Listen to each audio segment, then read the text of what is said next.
창세기 32장 13절에서부터 20절입니다.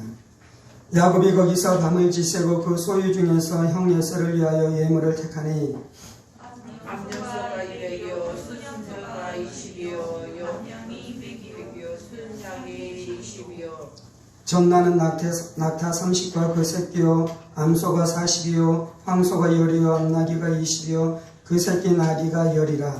그것을 각각 때로 나누어 종들의 손에 맡기고 그의 종에게 이르되 나보다 앞서 건너가서 갓대로 거리를 두게 하라 하고 그가 또 앞선 자에게 명령하여 이르되 내 형 에서가 너를 만나 묻기를 네가 누구의 사람이며 어디로 가느냐 네 앞에 것은 누구의 것이냐 하거든. 대답하기를 주의 종 야곱의 것이요 자기 주에게서 보내는 일부이며 야곱도 우리 뒤에 있나이다 하고 그 둘째와 셋째와 갓대를 따라 가는 자에게 명령하여 이르되 너희도 에사를 만나거든 곧 이같이 그에게 말하고 또 너희는 말하기를 주의 종 야곱이 우리 뒤에 있다 하니 이는 야곱이 말하기를 내가 내 앞에 보내는 예물로 형의 감정을 분노에 외면하며 형이 혹시 나를 받아주리라 하였더라. 아멘. 기도하겠습니다. 살아계신 하나님 감사합니다. 오늘도 우리가 주의 말씀 듣기를 사모함으로 주님 앞에 나와사오니 사모하는 10년 가운데 보여주신 하나님의 큰 은혜와 능력으로 역사해 주셔서 말씀이 우리 인격 되어지며 말씀이 우리 인생 되어지는 은혜가 있게 하여 주옵소서. 성령을 의지합니다. 살아계신 우리 주 예수 그리스도 이름으로 기도합니다. 아멘. 오늘은 야곱이 에사에게 선물을 가지고 나아가다라는 말씀을 통해 함께 은혜의 말씀을 나누기 원합니다. 지난 시간에 나눴었던 것은 한나가 자신의 인생에 불임이라는 그 고통의 문제가 있을 때 하나님 앞에 나아가 기도할 때 그 문제가 해결되었다라는 진리의 말씀을 나누었습니다. 지금 지난 시간과 이번 시간에 나누기로 원하는 것은 우리 인생 안에 있는 문제들을 어떻게 해결할지에 대한 주제를 가지고 말씀을 나누고 있는데요. 오늘은 이제 특별히 이 야곱이 자신의 인생 안에 닥친 문제를 어떻게 해결했는지에 대한 말씀을 나누고 있는 것입니다. 창세기 32장은 야곱이 이제 드디어 가나안 땅으로 돌아오는 귀향에 대한 말씀이 기록되어져 있습니다. 야곱은 형 에서를 속이고 에서가 자기를 죽이려는 그 죽음의 위험을 피해서 20년 전에 자신의 고향을 떠나 외삼촌집으로 도망을 갔지요. 그리고 그래서 하나님의 훈련을 받고 나서 이제 20년이 지난 후에 어떻게 합니까? 하나님께서 다시금 고향으로 돌아가라라고 말씀하실 때 야곱이 자신의 고향으로 돌아오고 있는 것입니다. 야곱은 아내도 있고요, 자식들도 있고요, 종들도 있고요, 그리고 수많은 이 가축들을 거느리는 이 성공하는 모습으로 고향으로 돌아오고 있는 것이죠. 물론 이제 어머니는 돌아가셨지만 아직도 고향의 아버지가 이삭이 살아계시니 그 이삭을 만난다라는 기쁨이 얼마나 컸겠습니까? 그리고 20년 전에 비록 헤어졌지만 아버지 집안에 있는 이 수많은 사람들, 자신을 알고 있는 이 친구들을 만난다는 그 기쁨과 그 기대가 얼마나 컸겠습니까? 그런데 이제 야곱 안에 중요한 한 사람을 만나야 했는데 그 사람이 누구입니까? 쌍둥이 형인 에서를 만나야 했습니다. 그가 비록 자신의 쌍둥이 형이긴 하지만 이 야곱이 에서를 속이고 그에게 있는 장자권을 빼앗았기 때문에 에서는 동생을 향한 이 원망과 분노와 살인을 하고자 하는 마음이 그의 심령 안에 있었습니다. 오랫동안 에서가 야곱을 미워하고 야곱을 죽이고자 하는 마음을 에서가 품고 있었고요. 그것을 또한 야곱이 알고 있었습니다. 야곱이 이 고향으로 돌아올 때 이 소식과 이 소문이 형에게도 전달되어질 것입니다. 결국은 형도 알게 될 것이고요. 그리고 형을 만나야 되는데 그것이 이 야곱에게는 너무나 두려운 일이었습니다. 자신이 목숨을 잃을 뿐만 아니라 처자식까지 다 죽임을 당할 수밖에 없는 그 어려움의 이 문제였던 것입니다. 그럼에도 불구하고 야곱이 해야 되는 것은 형을 만나는 이 일들을 반드시 해야 되는 것이었습니다. 우리가 가끔씩 우리의 원수들이 있을 수 있습니다. 그리고 그 사람이 나에게 끼친 이야기 너무 크기 때문에 나는 그 사람을 다시금 보지 않으리라 결정하고요. 그리고 결심하고 결정한 대로 그 사람과 다시는 대면하지 않으면서 살아가는 일들이 가능한 것입니다. 그런데 가족 안에서 그런 원수, 그렇게 나와 마음이 떼어진 사람이 있다면 그 사람을 평생 보지 않는 것이 쉽지 않는 것이잖아요. 그리고 에서도 다른 사람이었으면 잊어버릴 수 있는데 자신의 형제이기 때문에 반드시 야곱을 만나야 되는 그런 마음이 있었을 것입니다. 오늘 나누는 설교의 첫 번째 포인트는 무엇이냐면 우리 안에 반드시 해결해야 되는 문제가 있다는 것입니다. 여러분의 인생 가운데서 하나님의 축복을 받으려면 반드시 처리해내야 될 과업들이 존재한다는 것입니다. 여러분들이 여러분의 인생 가운데 하나님이 주시는 축복과 하나님이 주시는 부르심과 하나님이 주시는 기업으로 나아가기 위해서는 반드시 내가 거쳐가고 반드시 내가 해결해야 되는 문제들이 존재한다는 것입니다. 이것은 피할 수 없는 것입니다. 만약에 피하게 되면 어떻게 되는 것입니까? 다음 단계로 나아가지 못하고요. 다음 단계의 축복을 누리지 못하고요. 다음 단계의 유업을 얻지 못하고요. 그 자리에서 계속해서 빙빙빙빙 도는 일들이 일어나는 것입니다. 이스라엘 백성들이 출애굽해서 광야를 지나 가나안 땅으로 들어가야 됐잖아요. 그런데 그들이 하나님의 말씀에 불순종하자 40년 동안 광야에서 헤매는 일들이 일어나는 것처럼 우리가 반드시 넘어야 될 산, 해결해야 될 그 문제를 해결하지 않으면 세월은 흘러가는데요, 내가 진급하지 않는 것입니다. 시간은 지나가는데요, 내가 승진할 수 없는 것입니다. 나이는 먹어가는데요, 다음 단계의 축복을 누릴 수 없는 것이지요. 여러분의 인생 안에 해결해야 될 그 문제가 무엇인지는 모르겠어요. 그 모양과 그 생긴새는 다 다르지만 누구에게나 반드시 해결해야 될 숙제가 있는 줄 압니다. 오늘 우리가 읽었었던 본문의 말씀 안에서는 이제 야곱이 그 문제를 어떻게 해결하는지에 대한 말씀이 기록되어 있는데요. 창세기 32장과 33장에 보면 이 야곱의 귀향에 대한 말씀이 기록되어 있는데요. 야곱이 이 문제를 해결할 때 두 방면에서 이 문제를 해결합니다. 첫 번째 방면은 하나님께 나아가는 하나님께. 1절과 2절에 마하나임의 체험을 하잖아요. 천사를 만나고 하나님을 만나고. 9절과 12절 말씀에 보면 이 문제를 가지고 야곱이 하나님 앞에 가서 어떻게 기도했는지에 대해서 말씀하고 있습니다. 하나님 앞에 가서 기도하기 시작하고.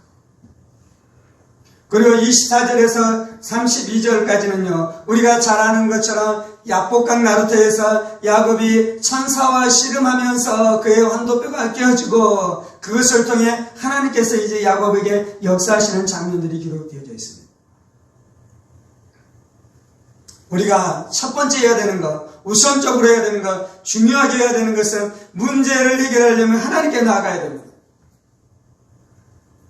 육신 안에서 일어나는 것, 이 땅 안에서 일어나는 일들인데요, 근본적으로는 하늘에서 역사가 나타나야지 이 땅에서도 역사가 나타나는 줄 믿습니다. 어떻게 기도하라고 말씀했습니까? 하나님의 뜻이 하늘에서 이루어진 것 같이 이 땅에서도 이루어지는 것이잖아요. 두 번째 측면에 야곱이 하는 것이 있어요. 그건 뭐냐면 야곱이 사람에게 나아가는 것입니다. 3절입니다.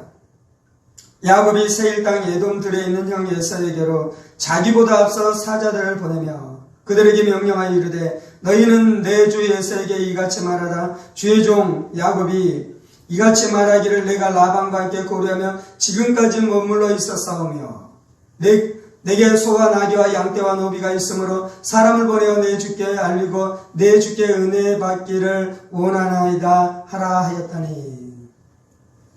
야곱은 하나님 앞에 가서 이 문제를 해결하려고 기도했어요.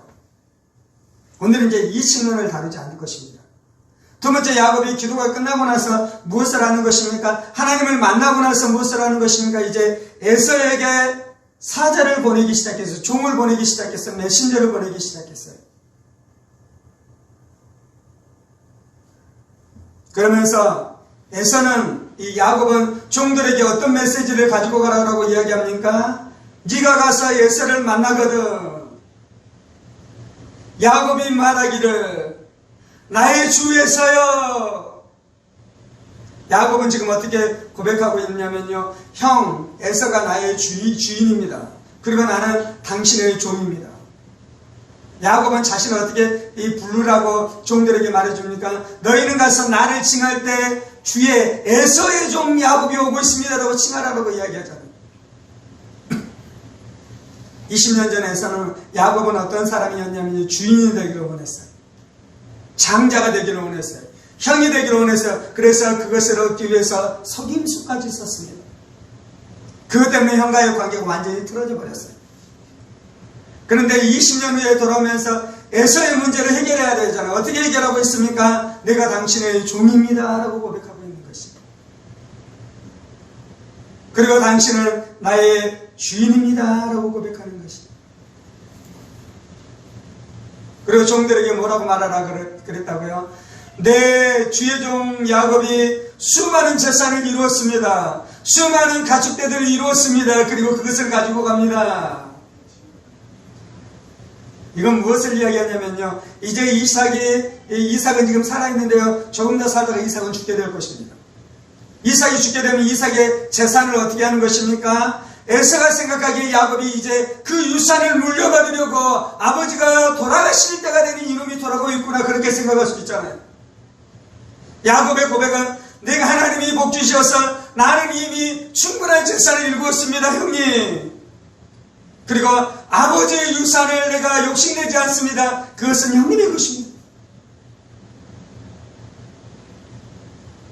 이제는 내가 장자의 권리를 얻으려고 했는데 장자가 그 유산의 몫의 2배를 가져가는 거잖아요. 내가 그 권리를 행사하지 않게 나에게는 그런 권리가 없습니다. 형님에게 그 권리가 있습니다. 라고 고백하는 것입니다. 그리고 내가 형에게 은혜를 받기로 원합니다. 형님이 나를 죽일 수 있어요. 형님이 나를 죽인다면 나는 죽어야 될 것입니다. 그런데 나에게 자비를 베풀어 주옵소서. 나에게 은혜를 베풀어 주옵소서. 하나님이 허락하지 않으시면 에서는 야곱을 죽일 수 없습니다. 그때 야곱이 그렇게 고백하지 않잖아요. 하나님이 허락하지 않으면 형은 나한테 손댈 수 없어. 그렇게 고개를 뻣뻣하게 나가는 것이 아니고요. 형은 나를 죽일 수 있는 힘이 있습니다. 나는 형님에게 죄를 지었기 때문에 형님이 나를 죽인다면 나는 죽을 수밖에 없는 자입니다. 그런데 내가 당신에게 은혜를 구하오니 내게 은혜를 베풀어 주옵소서라고 그렇게 고백하면서 나아가는 것입니다. 6절입니다. 사자들이 야곱에게 돌아와 이르되 우리가 주인의 형이 에서에게 이른즉 그가 400명을 거느리고 주인을 만나러 오도이다. 야곱이 심히 두렵고 답답하여 자기와 함께한 동행자와 양과 소와 낙태를 2떼로 나누고 첫 번째 화해자를 보냈는데요.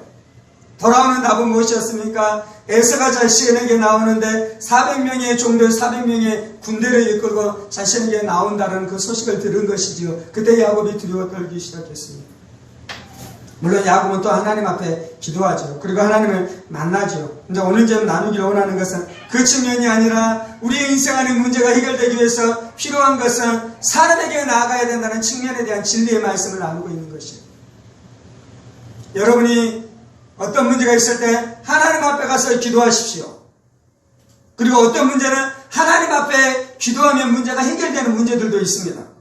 그런데 어떤 문제는요, 그렇게 기도하고 나면 하나님께서 우리 가운데 꼭 감동을 주시는데 네가 그 사람에게 나아가든지 어떠한 사람에게 나가서 어떠한 일들을 하라라는 감동을 우리 가운데 주실 때가 있어요. 우리가 가지고 있는 신앙의 오해는 무엇이냐면요, 문제를 사람에게 나가서 인간적인 방법으로 풀면 안 되잖아요. 우리는 하나님만 믿어야 되잖아요. 아멘. 우리는 하나님만 신뢰해야 되잖아요. 아멘. 그런데 하나님을 믿고 하나님만을 신뢰하는 그 신앙 안에는 어떤 것이 있냐면요, 하나님 앞에 가서 기도하고 나면 하나님이 그 문제를 풀어주시고 하나님 그 문제에 대해서 역사하실 것에 대한 믿음이 내 안에 생기기도 하는데요, 또 어떤 감동을 주시냐면요, 너가 이렇게 했으면 좋겠다라는 감동이 우리의 마음 안에 밀려올 때가 많다는 것입니다. 그러면 어떻게 해야 됩니까? 우리가 그것에 대해서 순종해야 됩니다.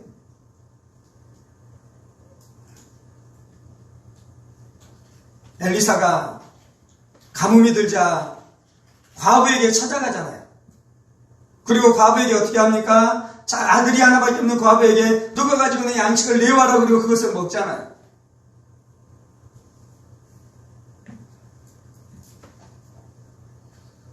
선지자가 그것을 하고 싶었겠습니까? 하고 싶지 않았겠습니까?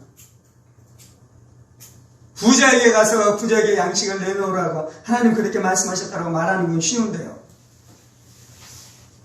딱 하루 먹을 것밖에 없어서 그걸 먹고 이제 죽어야 되는 과부에게 찾아가서 너의 먹을 것을 내놓으라고 말하는 거 자존심 상하잖아요. 선지자로서.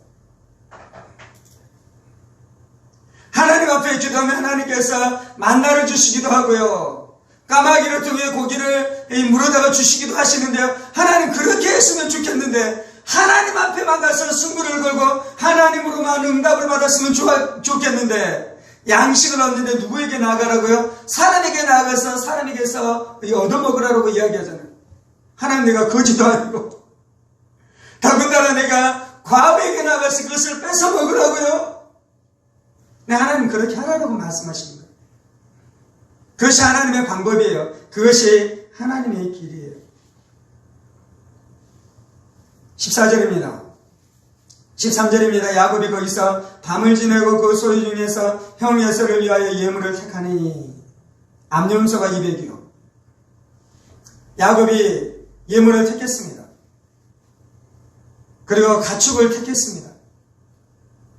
가축의 마리수가 거의 600마리에 육박할 정도의 가축을 택했습니다. 그리고 어떻게 합니까? 그것을 때를 나눠서 각 때를 나눠서 종들에게 그것들을 가지고 예서에게 가게 합니다. 첫 번째 선물을 받았을 때에 그의 분노의 강도가 100이었는데 70으로 떨어지는 것입니다. 두 번째도 선물의 때가 올 때 그 안에 있는 분노의 강도가 70이었는데 40으로 떨어집니다. 또 선물을 가지고 한 때가 올 때 그의 마음의 강도가 40이었는데 이제 그 분노의 마음이 사라집니다.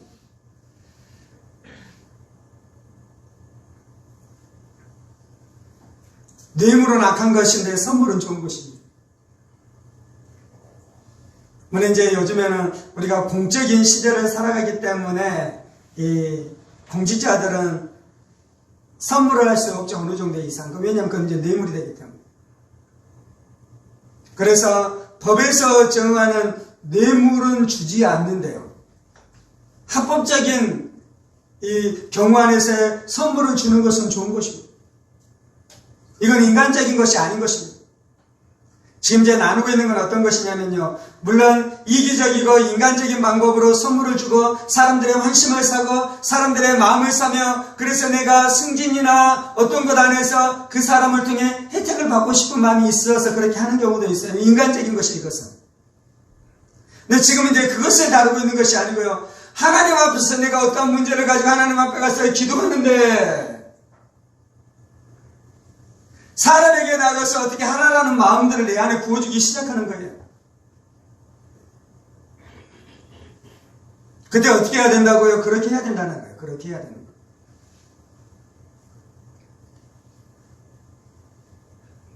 얼마 전에 제가 잘 아는 목사님을 만날 때 전화가 왔어요. 저희 다른 목사님 앞에서. 제가 이제 전화를 받는 소식을 옆에 있는 저랑 같이 있는 그 목사님이 듣는 것이죠. 전화를 받는 그 전화의 것 안에서 제가 이렇게 하는 것이요. 아, 형님 대단하십니다. 아, 너무 멋지십니다. 와, 어떻게 그러십니까?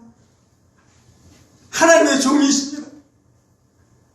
확실히 성령 충만하니 이 다르십니다.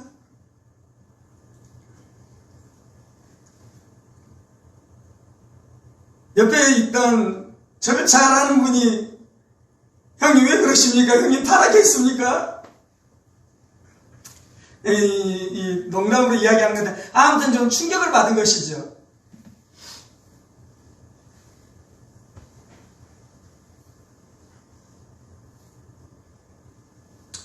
우리가 읽지는 않았지만 33장에 야곱이 에서를 만나고 나서 에서에게 뭐라고 그러냐면요, 고백하는 것이 내가 당신을 보는 것이 하나님을 보는 것 같습니다.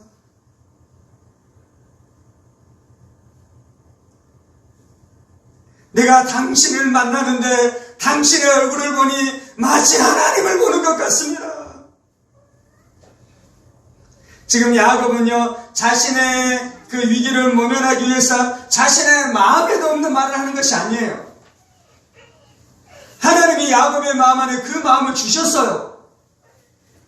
야곱은 지금 거짓말하고 있는 것이 아니에요. 신실하고 진실하게 그를 향해서 자신이 가지고 있는 최선의 것들을 가지고 고백해주고 있는 것이에요. 아멘. 우리의 삶 안에 이러한 일들이 일어나야 되는 것입니다.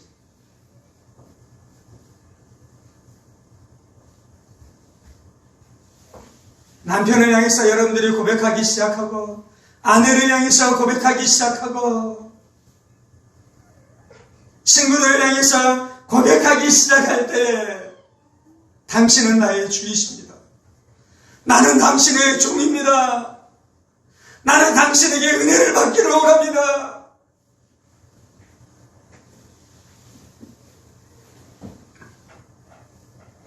승진을 하려면요, 부장님에게 아부를 해라는 것이 아니고요, 부장님이 나를 도와주셔야겠습니다. 나의 은혜를 베풀어 주옵소서. 나를 선대해 주세요. 나를 좀 좋게 봐주세요. 비리를 저지르라는 말이 아닙니다. 거짓말을 해라는 말이 아닙니다. 자신의 마음 안에도 그런 마음이 없는데 이 사탕 발린 이빨은 그런 소리를 하라는 말이 아닙니다. 내가 어떤 문제를 가지고 하나님 앞에 가서 간절히 기도할 때에 하나님께서도 그 문제를 해결해 주시지만 너가 사람 앞에 이러한 마음을 가지고 나아가라라고 그 마음을 우리 안에 부어주실 때가 있다는 거예요. 그 마음을. 당신이 나보다 100배는 낫습니다. 당신이 나보다 1000배는 나은 사람입니다.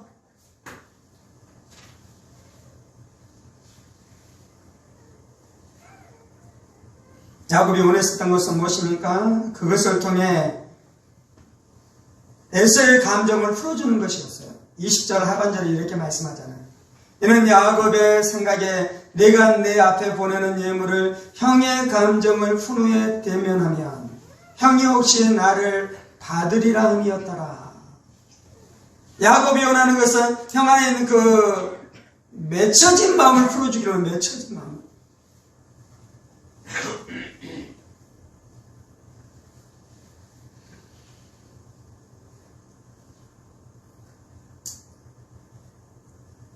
여러분이 누군가가 예수님 믿도록 기도할 수 있어요. 남편이 주께 돌아오도록 기도할 수 있어요. 아내가 주께 돌아오도록 기도할 수 있어요. 그리고 난 하나님 앞에 기도를 충분히 했는데도 불구하고 왜 이것이 응답이 없고 왜 이것이 역사가 없는지에 대해서 의아해할 수도 있어요. 왜 하나님이 그 기도가 충분히 잘 때 우리 가운데 하기로 원하는 것은 네가 너의 남편 안에 있는 그 뭉쳐진 마음을 풀어주라는 것입니다. 에서의 뭉쳐진 마음은 하나님 풀어줬습니까? 야곱이 풀어줬습니까? 야곱이 풀어줘야 돼. 야곱이. 물론 야곱이 풀어줄 때 하나님이 역사하실 것입니다. 야곱이 그렇게 하나님 앞에 순종할 때 하나님이 가셔서 에서의 마음을 만져주시고 에서의 마음을 부드럽게 해주시고 에서의 마음 안에 있는 응어리 됐었던 그 원망과 살기가 녹아나도록 성령님이 역사하십니다. 아멘. 그런데 오늘 나누는 주제는 야곱이 가야 한다는 것입니다.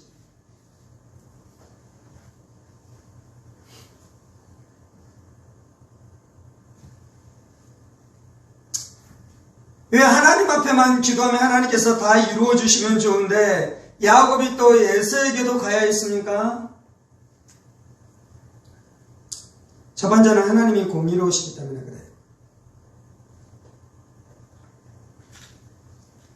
홍수 때가 될 때 어땠다 그랬냐면 그곳 안에 죄가 가득 차고 죄가 관영하자 홍수로 하나님이 심판하셨습니다.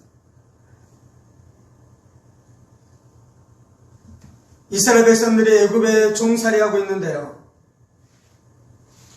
그냥 하나님께서는 바로를 심판하신 것이 아니에요. 애굽 사람들이 이스라엘 백성들의 장자를 죽이기 시작했습니다. 그리고 10가지 재앙을 통해 이스라엘 백성들을 출애굽시켜줘야 되는데 이 바로가 안 하잖아요. 그러면서 계속해서 거역하기 시작해요. 그리고 그 죄가 다 차니까 어떻게 합니까? 애굽의 장자를 하나님 죽이는 심판을 행하시는 것입니다. 하나님은 공의로우시기 때문에 죄가 충분히 차야지 심판하시는 것이에요. 근데 에서는 육신을 사랑하고 육신의 것들을 추구했기 때문에 장자권을, 영적인 장자권을 잃어버리기는 했지만 야곱이 돌아오는 이 시즌에 하나님께서 에서를 죽일 만큼 에서의 죄가 차지는 않았어요. 그렇기 때문에 공의로우신 하나님은 에서를 죽이지 않으셔요. 하나님께서 창세기 15장에 아브라함에게 말씀하는 것이 너희의 후손이 애굽으로 내려갈 것이고 그 애굽에서 400년의 시간을 지나고 난 다음에 출애굽해서 다시 가나안 땅으로 들어오겠다라고 말씀해요. 그러면서 왜 그렇게 해야 되는지 말씀하면서 아직 아모리 족속의 죄가 차지 않았기 때문에 그렇다는 거예요. 가나안 땅은 누구 겁니까? 아브라함 겁니까? 가나안 족속들 겁니까? 가나안 족속들 거예요. 물론 하나님 거예요. 온전하게 이야기하면 하나님이 주인이시기 때문에. 그런데 하나님께서는 그것을 누가 그걸 차지하도록 하나님께서 허락하셨습니까? 가나안 땅 족속들이 그 땅을 차지하고 있는 것이요. 그러면 하나님께서는 그 가나안 땅의 족속들의 그 권리를 인정해 주셔요. 그래서 아브라함 때에는 가나안 족속들을 쫓아내고 아브라함 자손들이 그것을 차지하게 할 수 없어서 하나님의 공의가. 근데 400년이 지나가면서 가나안 땅 안에 죄가 가득하게 됐어요. 죄가 창궐하게 됐어요. 하나님께서는 그 죄에 대한 심판으로 가나안을 심판하시고 이스라엘 백성들이 들어가게 하시는 것입니다. 여러분들이 어떤 문제를 해결하기를 원하는데요? 나를 괴롭히는 어떤 사람의 문제를 해결하기를 원하는데요? 여러분들이 보기에 그 사람이 죄인이고 그 사람이 악한 사람이기 때문에 하나님께서 좀 손봐주시면 좋을 것 같은데 하나님 보시기에는 아직 그만큼의 죄가 차지 않았어요. 그래서 아무리 하나님 앞에 기도해도 하나님께서 그렇게 하실 수 없는 것입니다. 물론 에서가 야곱에게 손을 대기 시작하면 하나님께서 그걸 심판하실 것입니다. 에서가 야곱의 손을 대기 위해서 무엇인가 액션을 가하기 시작하면 하나님께서 심판하실 수 있습니다. 그런데 아무튼 아직 그런 공의로운 하나님은 공의로우기 때문에 우리가 생각하는 방향으로 하나님 일하지 않는 것입니다. 여러분들이 악하다고 생각하고 여러분의 삶을 회방하고 여러분의 삶을 방해하는 수많은 사람들이 있잖아요. 하나님께서 그 사람들을 작살내지 않잖아요. 그거는 그들을 작살내야 될 만큼 그들의 죄가 차지 않았기 때문이에요. 두 번째, 하나님께서는 왜 그렇게 하십니까? 두 번째는 에서가 아무리 죄를 지었을지라도 에서는 야곱의 형제이기 때문에 그래요. 나중에 출애굽할 때 이스라엘 백성들이 에돔 지역을 지나가려고 합니다. 에서의 후손이죠. 내가 이스라엘을 가기 위해서 너의 땅을 길을 좀 지나가자, 길을 좀 내달라, 터달라 그러잖아요. 그때 에돔이 어떻게 합니까? 그걸 거절합니다.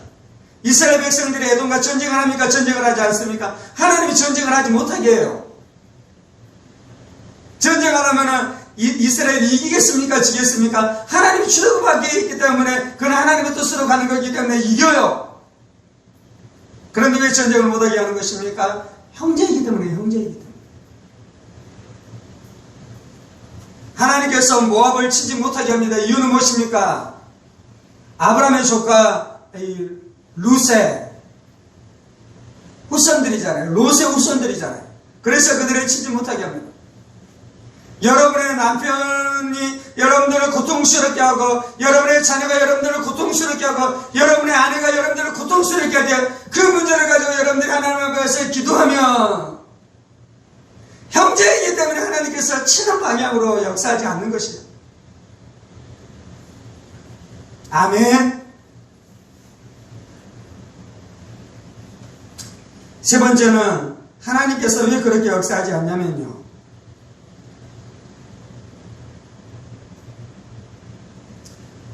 에서하고 야곱이 화해하는 것이 하나님의 뜻입니다.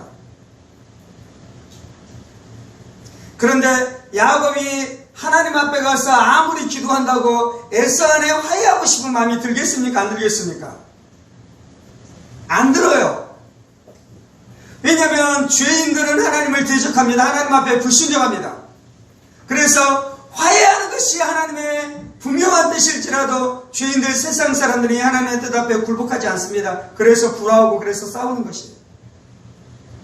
세상 사람들만 그렇습니까? 그리스도인들 중에서도 많은 사람들은 하나님의 뜻 앞에 순종하지 않고 하나님의 뜻 앞에 대적해요.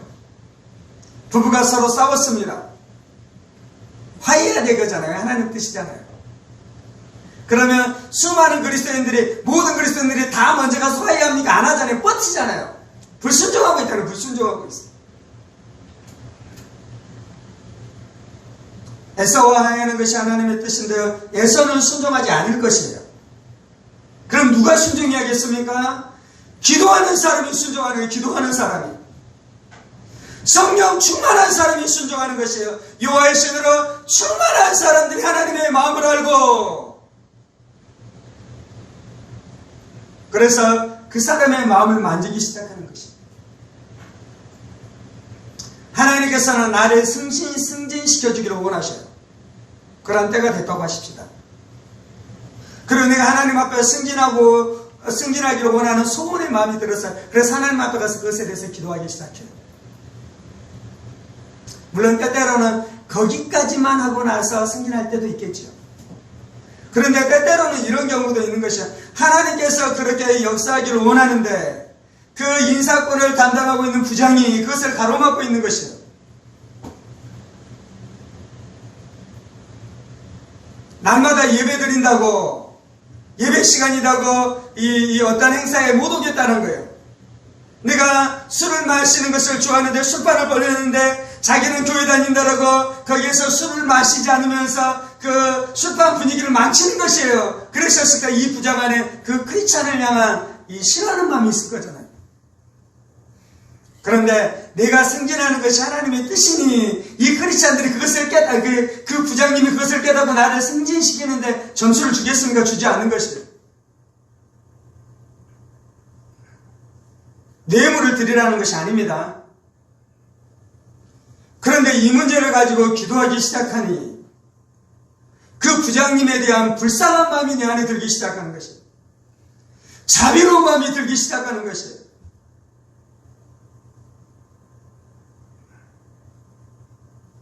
그리고 그가 회의를 진행할 때 그를 향해서 내가 바라보는 눈빛이 부드러워지며 온유한 눈빛이 되도록 내 안에 역사하기 시작하는 것이에요. 그렇다고 뇌물을 주고 술을 흥청망청 마시면서 그에게 이 동조하라는 의미는 아닙니다. 하나님이 주시고 하나님이 주시는 감동을 조차 내가 그 사람에게 나아가기 시작하면 누가 역사한다고요? 그때 하나님께서 역사하시는 것이에요. 그래서 그 부장의 마음을 만지기 시작하고 나를 선대하는 마음이 들도록 그 안에 역사하기 시작하며, 그래서 우리가 사람에게 나아가요. 사람에게. 승진하려면 하나님 앞에 가서 먼저 기도하시고요. 그리고 하나님이 마음을 주시면 부장님에게도 또 나아가야 되는 점이 있습니다. 그게 인간적인 것이 아니에요. 그것이 내가 술수를 하고 있는 것이 아니라 그게 내 진심이에요. 그게 내 진심. 목사님 대단하십니다. 성령 충만하시는 목사님, 하나님이 당신을 통해 이루고 계시군요. 그게 아부하고 알람하고 끼는 것이 아니에요.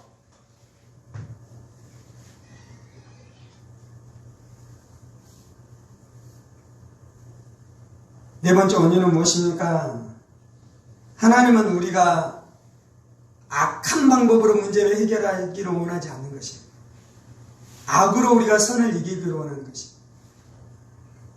나를 괴롭히는 그 사람의 발목아지를 하나님이 툭 불러버려서 나를 방해하지 못하도록 하는 역사해 주면 얼마나 좋겠어요? 근데 그것이 내 안에 악한 마음이잖아요. 실제로 그러한 역사가 일어날 때도 있습니다. 그의 죄가 가득 차고 그의 악함이 가득하며 그래서 하나님을 대적하고 하나님의 자녀들을 공격하려는 그 의도가 분명하게 하나님께서 그렇게 하실 때도 있어요.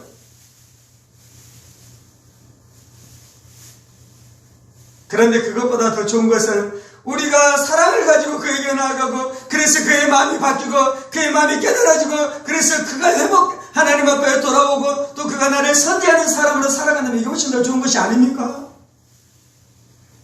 더군다나 우리 형제를 향해서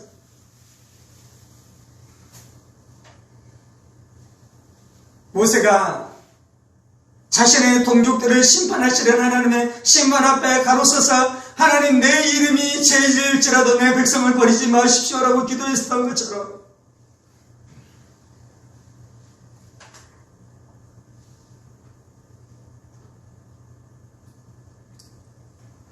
어떤 사람은 가족과 화해해야지만 하나님의 축복을 누리는 그 단계 안으로 들어가야 되는 사람이 있을 것입니다. 그때 오늘 나누고 있는 이 말씀 앞에 순종하시기 바랍니다. 가족은 절대로 가족을 저주하지 마시고요. 축복하시고 선물을 가지고 나아가시고 당신이 나의 주인이고 나는 당신의 종입니다라는 태도를 가지고 나아가시고 목사는 절대로 성도들에게 저주를 가지고 나아가면 안 돼요. 나를 아무리 괴롭히고 나를 아무리 힘들게 하는 성도가 있을지라도 저주를 가지고 그 사람에게 나아가면 안 돼요. 선물을 가지고 아멘. 그것이 내가 하나님을 믿지 않아서 그런 것이 아니에요. 그렇게 하는 것이 하나님의 뜻이에요. 선으로 악을 이기는 것이 하나님의 뜻이에요. 그러면 내 안에 하나님의 성품이 이루어지고 하나님의 나라가 이루어지게 되는 줄 믿습니다. 오늘 우리가 이 말씀 앞에 반응하면서 기도하십시다. 하나님은 우리의 인생 가운데 축복을 주기를 원하십니다. 하나님은 우리의 인생 가운데 승진을 주시기를 원하십니다. 하나님은 우리가 세상 안에서 명예를 얻으며 존귀한 자로 불림받기를 원하십니다. 그리고 우리의 마음 안에도 내 안에 이루어지기를 소망이 있을 것입니다. 내 안에 각기 취하기를 원하는 기업이 있을 것입니다. 내가 반드시 이루어야 될 유업들이 존재할 것입니다. 우리의 삶 가운데 성취되어야 될 우리의 부르심이 있는 것입니다. 먼저 첫 번째로 가장 중요하게 하는 것은 하나님 앞에 나아가 하나님 앞에 기도하는 것입니다. 사람의 지혜와 사람의 힘으로 해결할 수 없는 줄 알고 하나님 앞에 나아가 간절히 하나님 앞에 기도하는 것입니다. 한나가 하나님 앞에 기도했었던 것처럼 야곱이 하나님 앞에 나아가 기도하며 마나임을 체험하고 야복강 나루터에서 자신의 환도뼈가 끼어지는 영적인 체험을 했었던 것처럼 우리의 삶 안에 그러한 일들이 일어나야 될 줄 믿습니다. 그리고 그것이 일어나는 것과 아울러 하나님께서 우리 가운데 감동을 주시면 순종해야 돼요. 그것이 인간적인 방법이 아닌 것이에요. 그것이 실수가 아닌 것이에요. 자존심 다 내려놓고 겸손하게 하나님께서 말씀하실 때마다 순종하는 일들이 우리 안에 일어나야 될 줄 믿습니다. 남을 나보다 낫게 여기며 그를 나의 주처럼 여기고 나는 그의 종인 것처럼 고백하며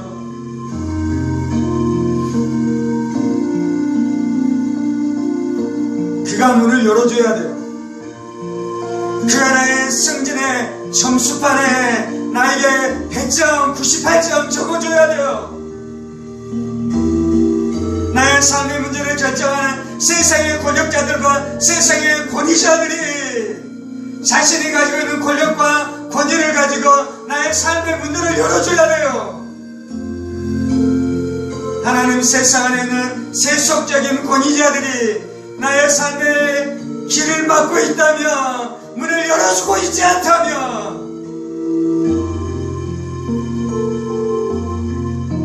내가 그들 앞에 잘못된 태도를 가지고 있는 것은 없는지 돌아보게 하여 주옵소서. 내가 거만한 사람은 아닌지 돌아보게 하여 주옵소서. 내가 진리의 사람이라고 말하지만 그것이 자기의 은혜는 아닌지 돌아보게 하여 주옵소서. 나는 그가 죄인이다라고 말하는데 하나님께서는 아직 그의 죄가 다 찬 것은 아니다라고 말씀하시는 하나님의 공의 앞에 내가 순종하게 하여 주옵소서.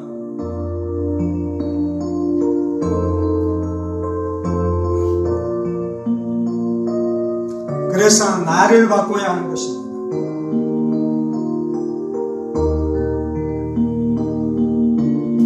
나를 변화시켜야 되는 것입니다.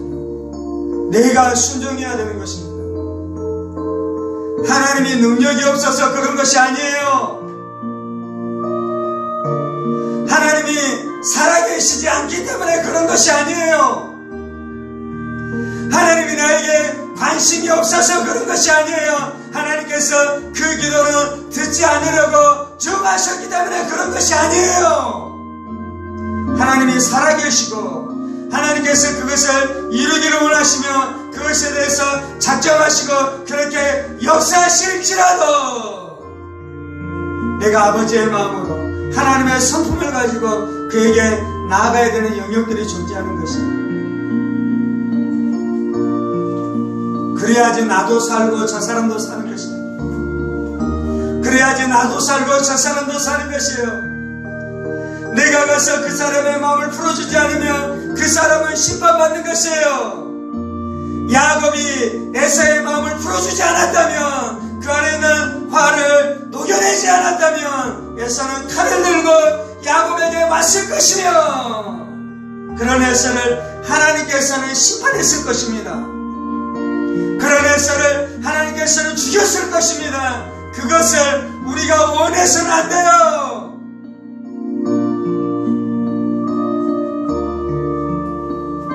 나를 받게 하는 남편의 마음을 내가 풀어주지 않아서 남편이 그렇게 계속해서 나를 박해하면서 살게 되면 내 남편은 심판받는 것이에요. 내 남편은 불신자인 내 남편은 이 교만하고 강박해서 하나님께서 만질 수 없을 정도로 그의 마음이 굳어있어요. 그래서 하나님께서는 성령 충만을 우리에게 말씀하시는 것이에요. 네 남편, 내 아내, 네 자식들은 죄악에 찌들려 있고 마귀에 꽉 눌려 있어서 진리 앞에 순종하지 않지만, 사랑 앞에 순종하지 않지만, 사랑하는 아들, 사랑하는 딸, 아무개 너는 내 마음을 아니. 네가 내 마음을 그에게 좀 전해달라고 말씀하는 거예요. 아버지의 사랑을 가지고, 아버지의 용서를 가지고, 아버지의 자비를 가지고, 아버지의 넉넉한 마음을 가지고 나아가야 될 때자가 바로 우리입니다. 우리는 하나님의 뜻이 하늘에서 이루어지는 것처럼 이 땅 가운데서 이루어지도록 기도하며 또한 우리의 삶을 통로로 내어드리는 존재입니다. 주여, 내가 남편의 감정을 풀어주는 자 되게 하여 주옵소서. 주여, 내가 뭉쳐있는 아내의 감정을 풀어주는 자 되게 하여 주옵소서. 주여, 내가 깨어진 부모의 마음을 감정을 풀어주는 자 되게 하여 주옵소서. 주여, 내가 이 깨어진 신경을 가지고 있는 내 자녀의 감정을 풀어주는 자 되게 하여 주옵소서. 주여, 내가 부장님의 마음을 풀어주며 과장님의 마음을 풀어주며 이사님의 마음을 풀어주며 사장님의 마음을 풀어주는 자 되게 하여 주옵소서.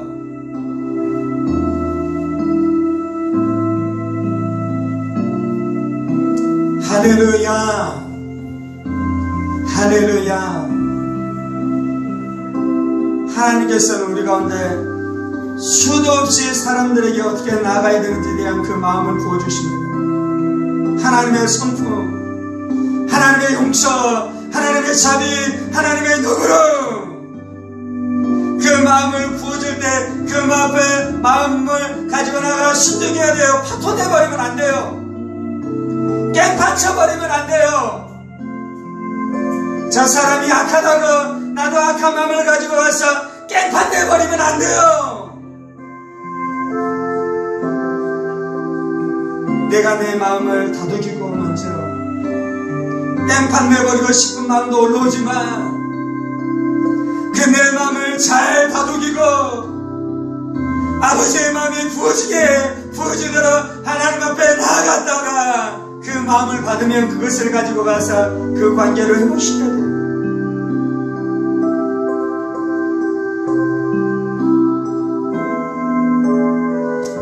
할렐루야. 하나님이 전능하신 하나님이 내가 하나님의 뜻을 알고 하나님과 동역하기를 하나님이 기뻐하십니다. 그렇게 우리는 하나님의 성품을 닮아갑니다. 그렇게 우리는 예수의 장성한 분량에 충만한 데까지 이루어져 갑니다.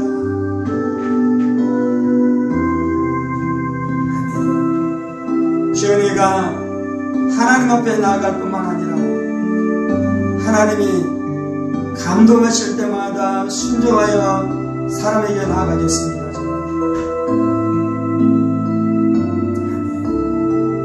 이것이 마귀를 이기는 길입니다. 이것이 원수를 이기는 길입니다. 이것이 내 인생의 다음 단계로 나아가는 축복의 문을 여는 열쇠입니다. 저는 우리 안에 겸손한 마음을 주옵소서. 야곱처럼 겸손한 마음을 주옵소서. 남을 나보다 낫게 여기는 마음을 주옵소서. 그래야지 하나님의 나라가 이루어집니다. 아무리 기도할지라도 사람 앞에 교만하게 서 있으면 인생의 문은 열리지 않을 것입니다. 하나님은 그렇게 원하는 분, 일하시는 분이 아니십니다. 주여, 우리가 하나님의 방식대로 일하게 하여 주옵소서. 하나님이 일하시는 방식을 존중하게 하여 주옵소서. 내 방법을 고집하지 않게 하여 주옵소서. 하나님의 길이 좋은 것입니다. 하나님의 방법이 아름다운 것입니다. 이 모든 말씀 살아계신 우리 주 예수 그리스도의 이름으로 기도합니다. 이제는 우리 주 예수 그리스도의 은혜와 하나님 아버지의 지극히 크신 사랑하심과 성령의 감동과 교통 충만하시니 화해를 가지고 축복을 가지고 용서를 가지고 선물을 가지고 사람들에게 나아가기 원하는 사랑하는 성도들과 그의 가정 권속들과 하늘문교회와 조국교회와 이 나라 이 민족과 사랑하는 북한 동포들과 세계방언의 복음을 선포하시는 사랑하는 선교사님들 가운데 이제로부터 영원까지 함께 하시기를 간절히 축원하옵나이다. 아멘. 아멘. 아멘.